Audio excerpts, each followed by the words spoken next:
সুহাসিনী, আমার মা মরা দুটো মেয়ের আমি ছাড়া আর কেউ নেই এই দুনিয়ায়। আমি কাজে ব্যস্ত থাকি সব সময়, তাই ওদেরকে দেখে রাখতে পারি না। আজ থেকে ওদের দায়িত্ব তোমার উপর দিলাম।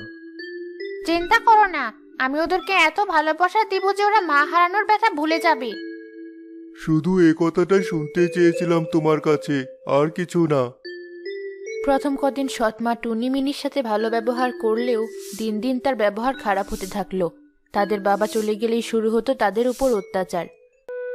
এই টুনি, কিভাবে ঘর ঝাড়ু দিচ্ছিস তুই? ভালো মতো ঘর ঝাড়ু দে বলছি। একটু বালু যদি দেখেছি কোথাও, তাহলে তোর একদিন কি আমার একদিন। ঠিক আছে মা, দিচ্ছি। এই মিনি, কাপড়গুলো ধোয়া শেষ হলে এদিকে এসে আমার চুল বেঁধে দে তো। শখ তো, তার সব কাজ করে দিতে হবে, আবার তার ফরমায়েশও পূরণ করতে হবে। প্রথম কদিন তো এমন ভাব নিল যেন আমাদের রাজরানী করে রাখবে, আর এখন বানিয়ে রেখেছে তার কাজের নকরানি। কি রে, এখনো আসছিস না কেন? টুনি, তুই গিয়ে একটু দেখ তো মিনি কি করে। জি মা, যাচ্ছি। এই মিনি, তুই এখানে দাঁড়িয়ে দাঁড়িয়ে কি করছিস? মা ডাকছি, শুনতে পাচ্ছিস না? যাচ্ছি যাচ্ছি, অনেকদিন সহ্য করেছি তার অত্যাচার।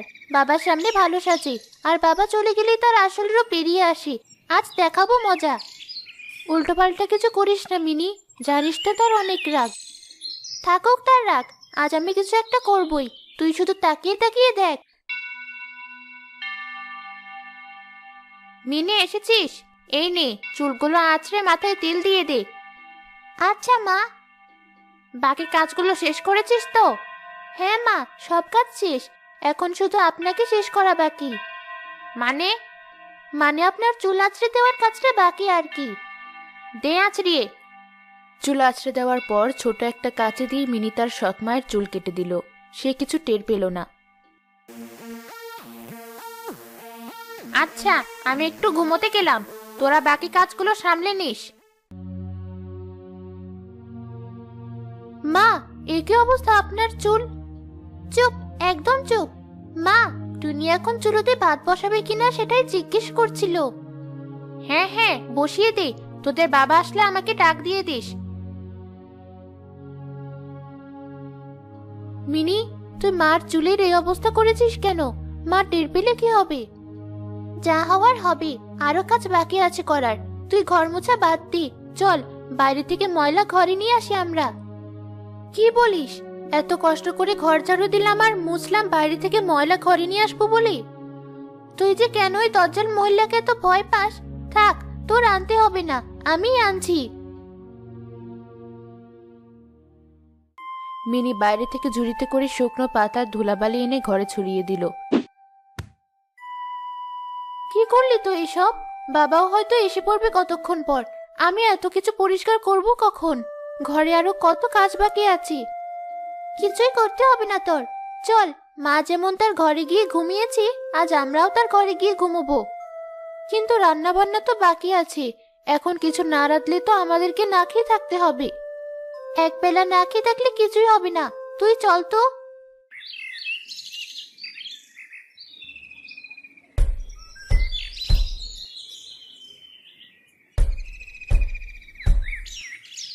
দরজায় কে শব্দ করছে? টুনি, মিনি, তোরা কোথায়? দরজাটা খুলে দেখ তো, তোদের বাবা এসেছে মনে হয়।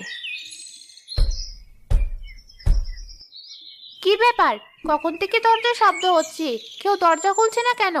আমারই দরজা খোলা লাগবে দেখি। ঘরে কেউ নেই নাকি? এতক্ষণ লাগলো তোমাদের দরজা খুলতে? আর ঘর এমন অন্ধকার কেন? জানালাগুলো সব লাগানো, কিছুই তো দেখতে পাচ্ছি না। মিনি আর টুনি কোথায়? ওরা হয়তো আশেপাশেই কোথাও আছে, তুমি একটু অপেক্ষা করো, আমি জানালাগুলো খুলে দিচ্ছি। সৎমা জানালাগুলো খোলার পর দেখলো পুরো ঘর ধুলো ময়লা দিয়ে ভরা, সাথে ঘরের আরো অনেক কাজ বাকি। ঘরের এই অবস্থা কেন? দেখে মনে হচ্ছে ঝড় এসেছিল আমাদের বাড়িতে। আমি তো একটু আগে সব বুঝিয়ে রেখেছিলাম, এখন এই অবস্থা হলো কিভাবে? মিনি, টুনি, তোরা কোথায়? এদিকে আয় বলছি। কি হয়েছে মা? আমি আর টুনি তো ঘুমাচ্ছিলাম, তুমি আমাদের ডাকছো কেন? ডাকবো না তো কি করব? ঘরের এই অবস্থা করে আবার ঘুমোনো হচ্ছে। সত্যি করে বল, তোদের দুজনের মধ্যে কে এই অবস্থা করেছে আমার ঘরের? নাকি তোরা দুজন মিলে আমার ঘরের এই অবস্থা করেছিস? আমরা ইচ্ছে করে এমন কেন করব মা? এই ঘরটা তো শুধু আপনার না, আমাদের সকলের। আমার হাত ছাড়ুন মা, খুব ব্যথা লাগছে আমার। তুমি ওদের সাথে এমন ব্যবহার করছো কেন? আমাকে দেওয়া কথা ভুলে গিয়েছো নাকি? আমার মেয়েরা দুষ্ট হলেও এভাবে নিজেদের ঘরের ক্ষতি করবে না। নিজে বেখেয়ালিপনা করে ওদের ঘরে দোষ কেন চাপাতে চাইছো? আমার ভুল হয়ে গেছে, আমাকে ক্ষমা করে দাও। তুমি হাত মুখ ধুয়ে এসে বসো, আমি তোমাকে খেতে দিয়ে সবগুলো কাজ গোছাচ্ছি। ঠিক আছে, আমি আসছি। তোদের আজ হঠাৎ কি হলো কিছুই বুঝলাম না আমি। আমার সাথে শত্রুতা করতে চাস তোরা, তাই না? সব সুদে আসলে ফেরত দিব তোদের, শুধু দেখ চেয়েছে। মা তো খুব রেগে গেছে, না জানি পরে কি হয় আমাদের। কিছুই হবে না, এই পরিস্থিতি সামাল দিতেই দেখবি তার অবস্থা খারাপ হয়ে গেছে। ভাত তরকারি কিছুই রাধা হয়নি দেখছি। ওই বদ মেয়ে দুটোর উপর এত রাগ লাগছে আমার। কি যে করি, এখন আবার নিজে নিজে সব রান্না বান্না করতে হবে। কি হলো? আমি তো এসে বসে আছি, এখনো ভাত দিচ্ছ না যে? রান্না বান্না শেষ হয়নি, ভাত দিতে দেরি হবে। সারাদিন ঘরে থেকেও একটা কাজও ঠিকভাবে করো না তুমি। কি যে হচ্ছে তোমার দিন দিন। এখন আবার সারাদিন বাইরে থেকে কাটাকাটি করে এসে না খেয়ে থাকতে হবে কতক্ষণ? মেয়েটাকেও বকলে খামোকা। তোমাকে এখন অন্য মানুষ মনে হচ্ছে আমার। আজ আমার শরীরটা ভালো নেই, তাই উল্টোপাল্টা কথা বলছি আর কাজ করছি। তুমি আমাকে ক্ষমা করে দাও। ঠিক আছে, দাঁড়াও। এতক্ষণ তোমার মাথায় ঘোমটা ছিল বলে খেয়াল করিনি, কিন্তু এখন ঘোমটাটা পড়ে যাওয়ার পর দেখছি তোমার চুলগুলো কেমন যেন হয়ে গেছে। তোমার চুলের এই অবস্থা হলো কিভাবে? ও মা, আমার এত কষ্ট করে বড় করা চুলগুলোর এই দশা, কি করব এখন আমি? বুঝেছি, আজ তোমার মাথা ঠিক নেই। আমি বাইরে থেকে খেয়ে নেব। মিনি টুনি, তোরাও আমার সাথে চল। তোর মার জন্য বাইরে থেকে খাবার নিয়ে আসবো। তাই হবে। ঠিক আছে বাবা, চলো। কি হচ্ছে কিছুই বুঝতে পারছি না। আমার চুলগুলো কিভাবে এমন হলো? মনে পড়েছে, মিনিকে বলেছিলাম আমার চুল আঁচড়ে দিতে, তখনই এই কাণ্ড ঘটিয়েছে ও। ঠিক আছে, আমিও সুযোগ পেয়ে নেই, তারপর দেখ তোদের কি অবস্থা করি।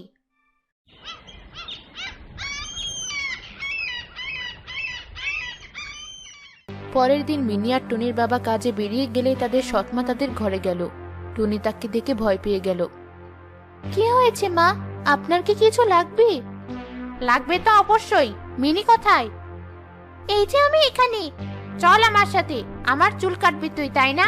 চল বলছি। মা, মিনিকে এভাবে কান ধরে টেনে নিয়ে যাচ্ছেন কেন? ওকে ছেড়ে দিন।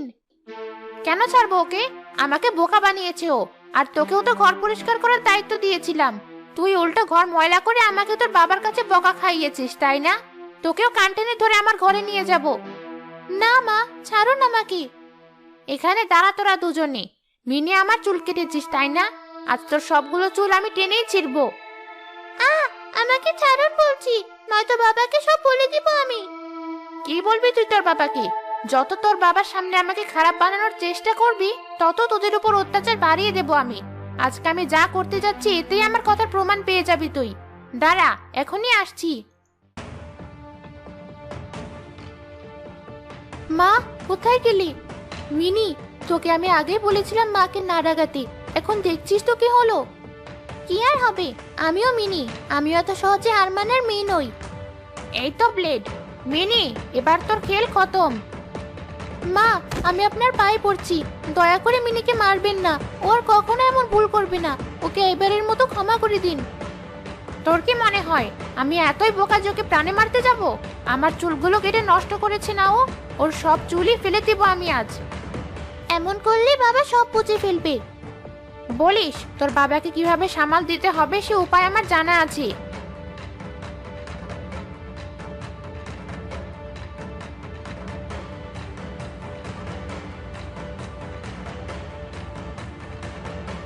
মিনি, তোর চুলগুলো মা এভাবে কেটে দিল। এবার তোর পালা। তুই তো সারা ঘর ময়লা করেছিলি, তাই না? তোর সব শখের জামা কাপড়গুলো ময়লা ডোবায় নিয়ে গিয়ে ফেলে দেবো আমি, যাতে তোর ঘর ময়লা করার শখ মিটে যায়। না মা, এমনটা করবে না দয়া করে। ওই জামাগুলো মা আমাকে ভালোবেসে নিজাতে বানিয়ে দিয়েছিল। এই নে, সব ফেলে দিলাম। এবার ডোবায় নেমে সবগুলো জামা তুলে এনে পরিষ্কার কর, তাহলে একটু হলেও বুঝবি কাল তোর জন্য আমাকে কেমন কষ্ট করতে হয়েছে। মা, কেন যে তুমি আমাদেরকে ছেড়ে চলে গেলে? আজ তুমি নেই বলে আমাদের কিভাবে কষ্ট করতে হচ্ছে। এখন আর ওখানে দাঁড়িয়ে থেকে কেঁদে লাভ নেই। জামাগুলো তুলে নিয়ে এসে ঘরের কাজে লেগে যা, নয়তো তোদের সাথে আরো খারাপ হবে বলে দিলাম। ঠিক আছে মা, আমি মিনিকে নিয়ে আসছি একটু পর। টুনি আর মিনি চোখের পানি ফেলতে ফেলতে ঘরের সব কাজ শেষ করলো। একটু পর তাদের বাবা বাড়ি এলো। কি ব্যাপার, আজ ঘরের সব কাজ সঠিকভাবে করেছো নাকি কালকের মতো আজও? না, আজ সব কাজ ঠিক মতো করেছি। দেখো ঘরগুলো কেমন চকচক করছে, আর রান্না বান্নাও সব শেষ। বেশ ভালো। টুনি আর মিনি কোথায়? ওদেরকে দেখছি না যে। ওই তো ওরা চলে এসেছে, আমার আদরের মেয়ে দুটো। তোমরা ঠিক আছো তো? মিনির মাথায় সব চুল হঠাৎ কোথায় গেল? আর ওদের কেমন ক্লান্ত দেখাচ্ছে কেন? দুজন সারাদিন ঘুমিয়েছে, আজ কেবল ঘুম থেকে উঠেছে, তাই এমন দেখাচ্ছে। আর মিনির মাথায় আজ হাত দিয়ে দেখি এতগুলো ওকন। এত ওকন কিভাবে কি করব বুঝতে না পেরে ওর সবগুলো চুল ফেলে দিয়েছি। ভালো করেছি না? উকুন সবার মাথায় ছড়িয়ে পড়লে তো আবার সমস্যা। কাজটা একদম খারাপ করোনি। আর তুমি একাই সারাদিন ঘরের সব কাজ করো। মেয়ে দুটো তো বড় হচ্ছে, ওদেরকে দিয়ে টুকটাক কাজ করে নিলেই পারো। ছি ছি, কি যে বলো না তুমি। আমি বেঁচে থাকতে ওরা কাজ করবে আর আমি চেয়ে চেয়ে দেখবো? ওরা এখনো ছোট, ওদের কাজ করার এখনো অনেক বয়স বাকি আছে। কিছু করতে হবে না ওদের। ঠিক আছে ঠিক আছে, আমি তো তোমার কষ্ট হচ্ছে দেখেই বলেছিলাম। তুমি যখন মানা করছো তখন আর আমার কিছু বলার নেই। নিজের পরিবারের জন্য কাজ করতে কষ্ট কিসের? আমার তো আরো আনন্দ হয় এসব করতে। তুমি খামোখা এসব নিয়ে তো চিন্তা করো। এই দুষ্ট মহিলা আমাদের সাথে প্রতিদিন খারাপ আচরণ করে, এখন আবার বাবার কাছে ভালো শাস্তি চাইছি। এখনই সুযোগ বাবাকে সব বলে দেওয়ার। কিন্তু বাবা কি আমাদের কথা বিশ্বাস করবে? কেন করবে না? বাবা কি আমাদেরকে বেশি ভালোবাসে নাকি ওই মহিলাকে? অনেক সহ্য করেছি। আর না, বাবা ঠিকই আমাদের কথা বিশ্বাস করবে। দাঁড়া, তোকে দেখাচ্ছি।